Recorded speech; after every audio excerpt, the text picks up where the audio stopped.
우리는 오늘 번성하고 창대하게 하시는 하나님에 대해서 또 레위기 말씀을 듣도록 하겠습니다. 이스라엘 민족에게 있어서 성경은 굉장히 중요한 책이었습니다. 또 이 구약 시대 때 또 이스라엘 민족들이 매일매일 읽었던 이 성경의 율법의 말씀은 굉장히 중요하게 다가온 것이었죠. 그 중에서 가장 이스라엘 민족들이 중요하고 귀하게 여겼던 책은 우리가 참 재미없다고 얘기하고 또 힘들다고 생각했던 이 레위기였습니다. 이스라엘 백성들이 레위기 말씀대로 살기만 하면 하나님의 능력은 이스라엘 백성들에게 축복으로 다가오게 됩니다. 그런데 이스라엘 백성들도 사람이기 때문에 하나님의 말씀을 하나도 빠짐없이 다 지키는 것은 불가능했습니다. 그러나 이스라엘 백성들이 절대적으로 무슨 일이 있어도 반드시 지켜야 될 말씀이 있었습니다. 그것은 바로 우상 숭배와 또 안식일을 지키는 그런 일이었습니다. 이 두 가지는 굉장히 중요한 문제였죠. 우리가 오늘 읽지는 않았지만 1절 말씀을 한번 보십시오. 너희는 자기를 위하여 우상을 만들지 말지니 조각한 것이나 주상을 세우지 말며 너희 땅에 조각한 석상을 세우고 그에게 경배하지 말라. 나는 너희의 하나님 여호와이미니 라고 말합니다. 이스라엘 백성들에게 있어서 제일 중요한 것은 자신이 이 땅에 왜 존재하는가, 그 존재의 이유를 알아가는 데 있습니다. 그들이 존재의 이유를 알아야 하는 것은 자신의 행복 때문도 아니고 자신의 번영을 위한 일도 아니었습니다. 자신이 왜 그렇게 자신의 존재를 알아야 되는가? 그 이유는 하나밖에 없는 하나님을 자신의 삶 속에서 드러내기 위함이었습니다. 그러면 하나님께서 이스라엘 백성들에게 주시고자 하는 것은 무엇이냐면은 행복과 번영을 주시겠다라고 약속을 해 주셨죠. 하나님은 이것을 위해서 이스라엘 백성들을 택하여 주셨고 또 애굽에서 건져내어서 가나안 땅에 살게 하셨습니다. 그럼 가나안 땅에서 이스라엘 백성들은 무엇을 해야 될까요? 그런 하나님을 기억해야 된다는 것이죠. 그 기억하는 것을 365일 매일 기억하기가 어려우니까 하나님께서 절기를 만드시지 않았습니까? 7개의 절기를 하나님께서 이스라엘 백성들에게 주시면서 그 절기 때마다 하나님께서 이스라엘 백성들을 자기들을 존재하신 분명한 이유를 깨닫고 알아라 라고 그렇게 말씀을 해 주신 것입니다. 이것이 우리들의 생각과는 좀 다른 것이죠. 우리들은 어떻게 생각하냐면은 내가 좀 열심히 하고 내가 좀 힘을 내고 내가 좀 노력을 하면은 그 열심과 힘과 노력에 의해서 나의 행복이 보장되어진다라고 생각을 합니다. 그런데 하나님은 무엇이라고 이야기하냐면은 나를 존재하게 하신 나 자신의 분명한 이유를 깨달으면은 하나님께서 내가 원하는 것들을 하나님께서 해 주시겠다라고 약속을 해 주셨죠. 그래서 하나님이 주신 존재의 이유를 우리가 잘 알기 위해서는 어떻게 해야 되느냐? 하나님을 먼저 잘 섬겨야 된다는 것이죠. 하나님을 잘 섬길 뿐만 아니라 예배해야 된다는 것입니다. 그것에 대한 말씀으로 하나님은 절대로 우상을 만들지도 말고 섬기지도 말라라고 말씀을 해 주셨다는 겁니다. 그런데 이스라엘 백성들에게는 이렇게 우상을 섬기지 않고 하나님을 잘 섬기는 데 있어서 두 가지 정도 이렇게 오해하고 있는 것이 있었습니다. 굉장히 큰 위험성이죠. 첫 번째는 무엇이냐면은 하나님의 말씀보다는 세상적 지식이 더 우월하지 않는가에 대한 의문이었습니다. 여러분, 우리 성경을 읽다 보면은 여러분 잘 아시겠지만은 하나님의 말씀 딱 두 가지로 요약이 됩니다. 무엇 해라, 무엇 하지 말아라. 딱 두 가지로 요약이 되죠. 어떻게 보면 하나님의 말씀은 뻔한 이야기입니다. 열왕기에 보면 여러 가지 남유다와 북이스라엘의 이스라엘들의 왕들이 소개되고 있는데 그 왕들이 망하고 흥하게 되는 이유가 무엇입니까? 하라는 것 하면은 흥한 것이고 하라는 것 하지 않고 그 하나님이 원하시는 대로 살지 않으면은 망하게 되는 것 아닙니까? 그러니까 이 성경에 나타난 마음은 딱 두 가지의 말씀입니다. 하라, 하지 말아라. 이것만 잘 지키라는 이야기죠. 그런데 우리 세상적인 지식은 어떻습니까?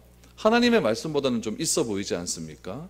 세상적인 지식은 알면 알수록 무엇인가 좀 남들보다는 좀 높은 가치를 내가 가지게 되는 것 같고, 세상적인 지식을 내가 알면 알수록 또 나는 사람한테 인정을 받게 되는 그런 일도 있게 되다 보니까 하나님의 말씀을 세상의 지식과 동일하게 믿어버리는 그런 오류를 범하게 된다는 것입니다. 그래서 이스라엘 백성들은 하나님 말씀보다 세상적 지식이 좀 우월한 것이 아닌가.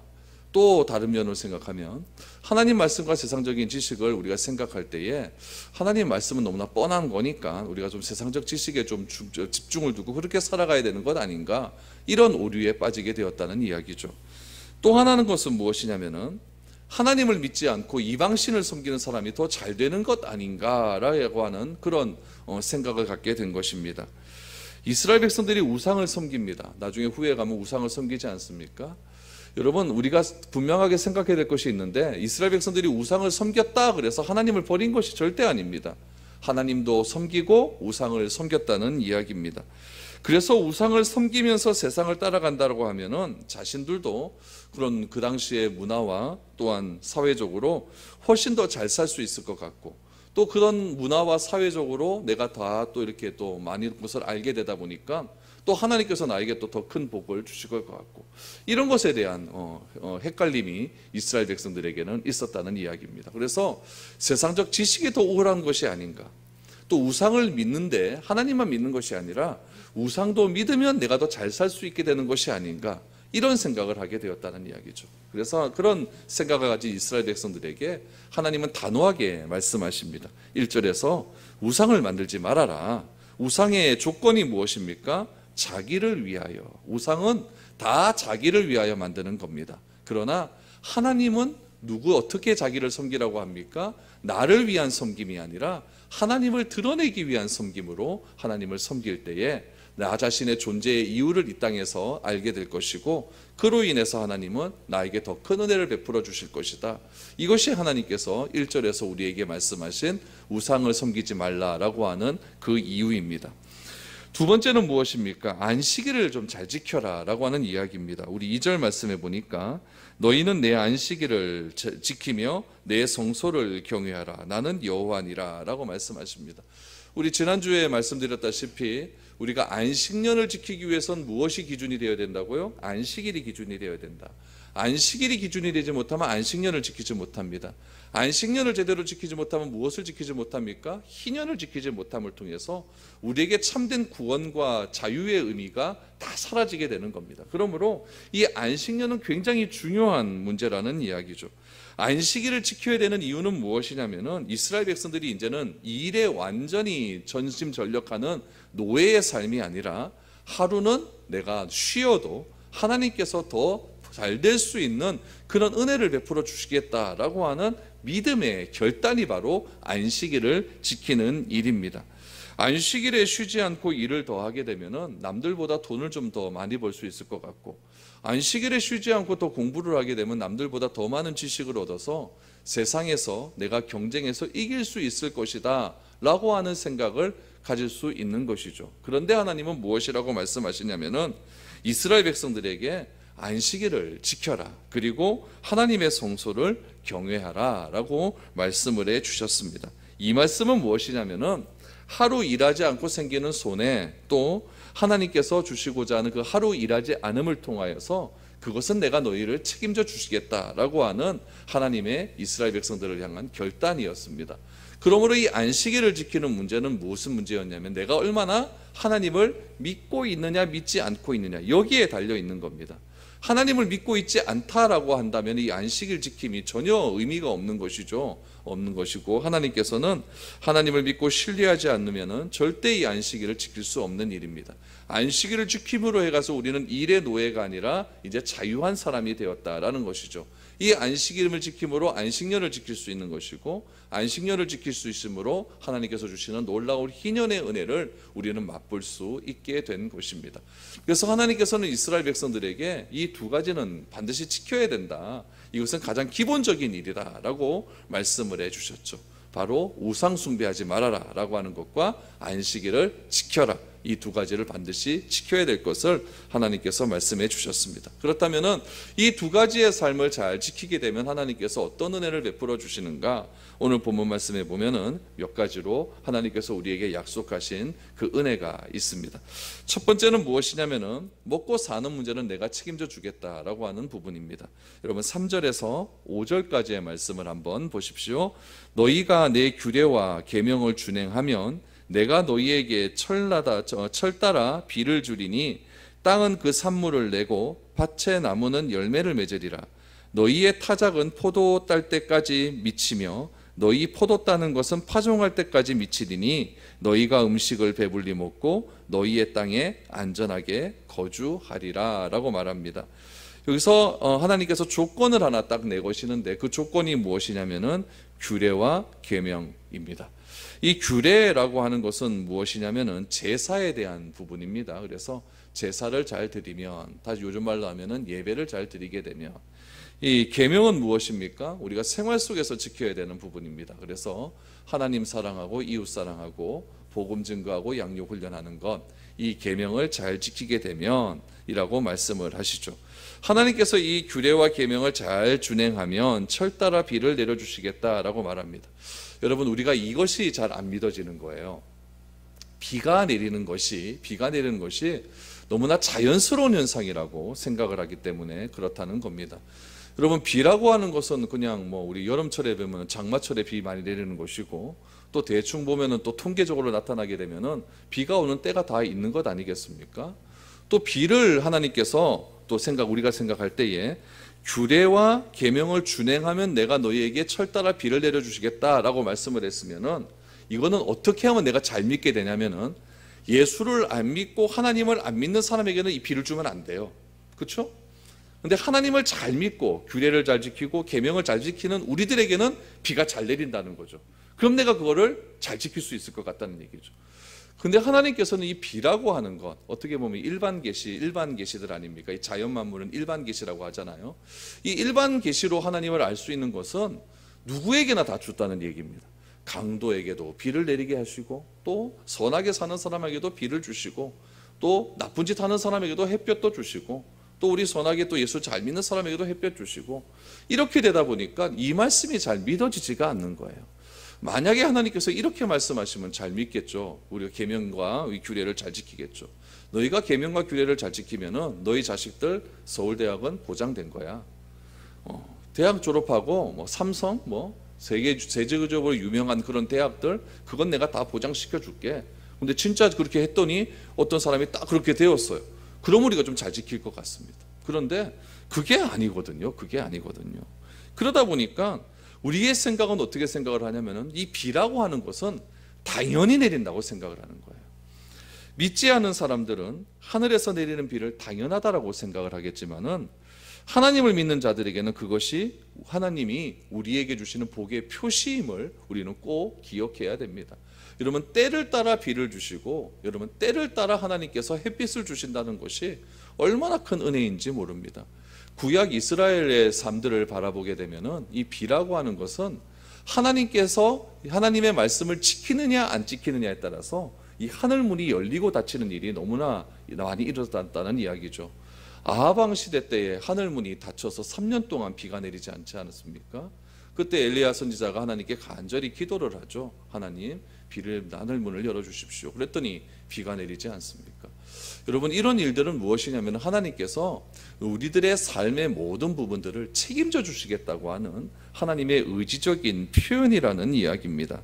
결국 우리가 행복한 삶을 살기 위하고, 또 우리가 또 하나님의 영광을 돌리는 삶을 살기 위해서는 내가 아무리 노력한다고 되는 문제가 아니라는 이야기죠. 내가 하나님의 규례를 잘 지키고 하나님의 계명을 잘 지키면은 하나님께서 우리에게 비를 주시겠다라고 하는 것은 때를 따라 돕는 은혜를 너희에게 베풀어 주시겠다라고 하는 그런 약속의 표현입니다. 그 때를 따라 얻는 은혜를 하나님께서는 비로 표현을 하시는 것이죠. 그래서 씨를 뿌릴 때는 비가 내려와야 씨를 또 잘 뿌릴 수 있는 것 아니겠습니까?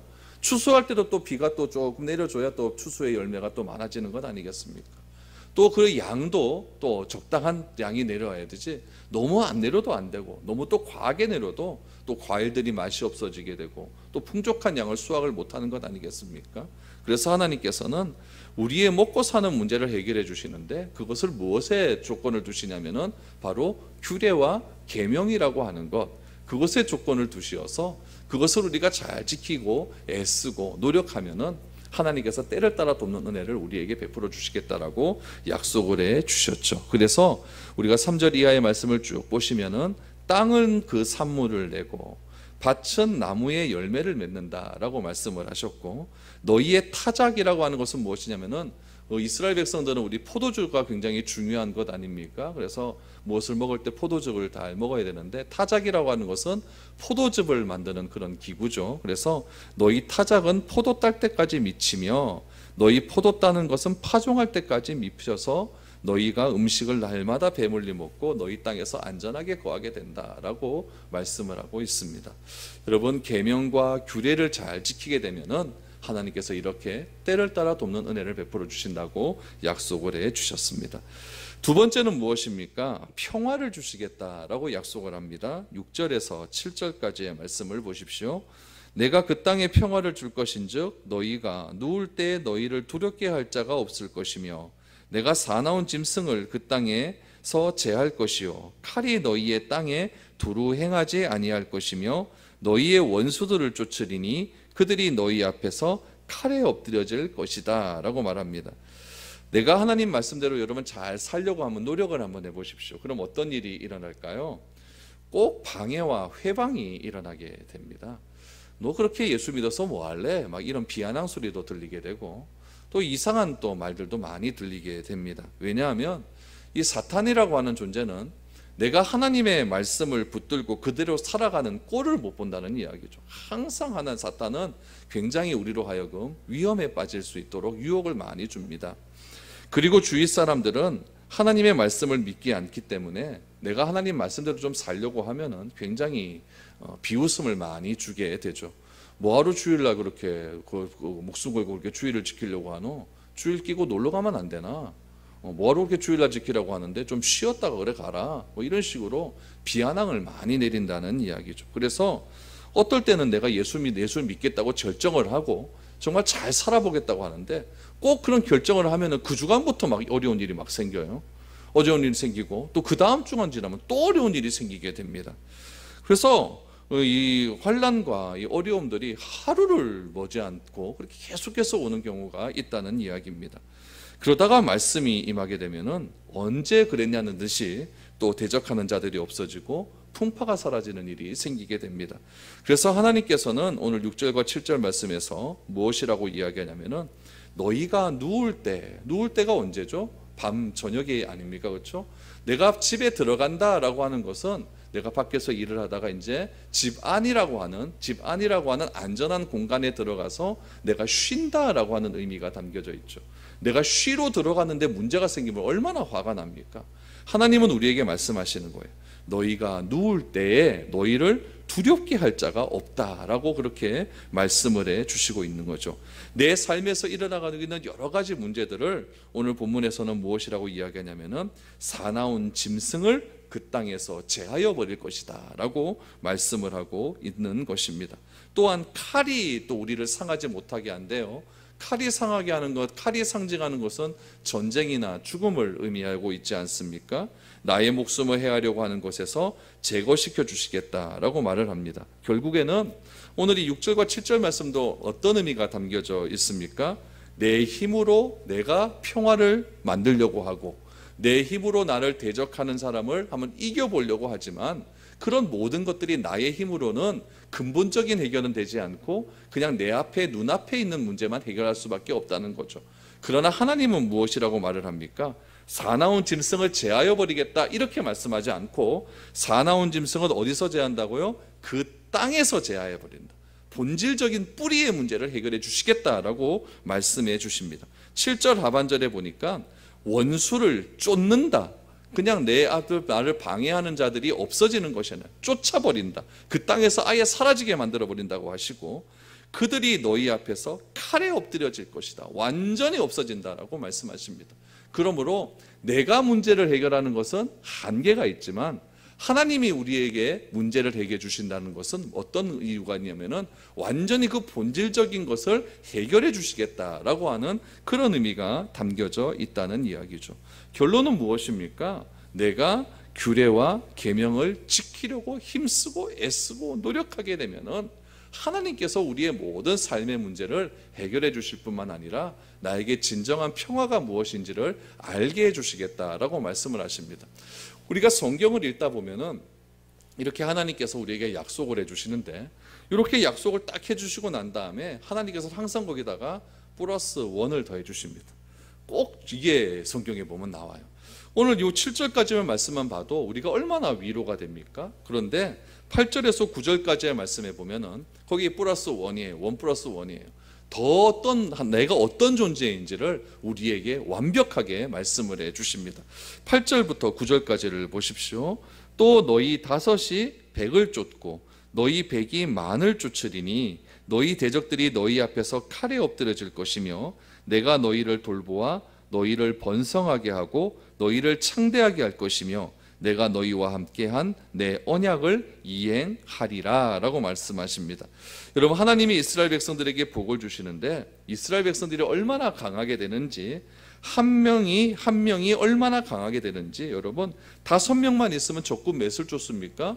100명을 쫓는다고 그러고, 이스라엘 백성들이 100명만 있으면 10,000명을 쫓는다고 말합니다. 이거는 여러분 머릿수로도 되지 않는 문제들이에요.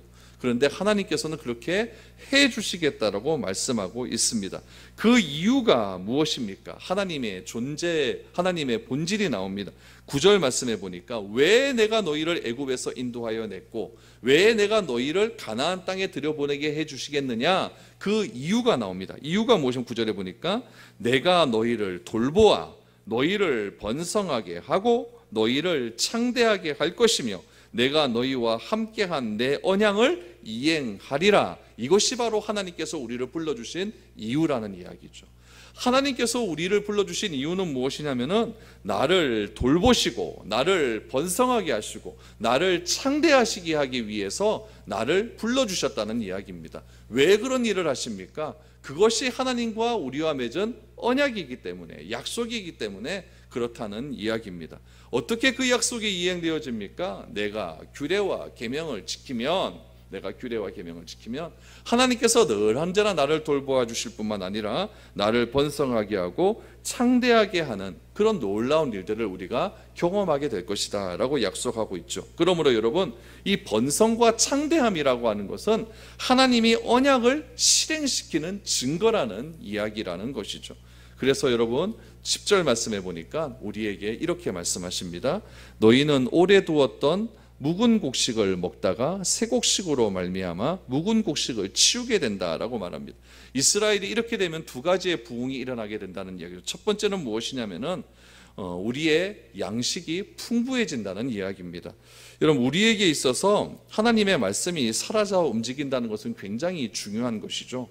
경제적인 부흥이 일어나게 되는데 하나님께서 작년에 풍성한 풍년을 허락해 주셨습니다. 그 풍년을 허락해 주셔서 내 창고에 아직까지 곡식들이 많아요.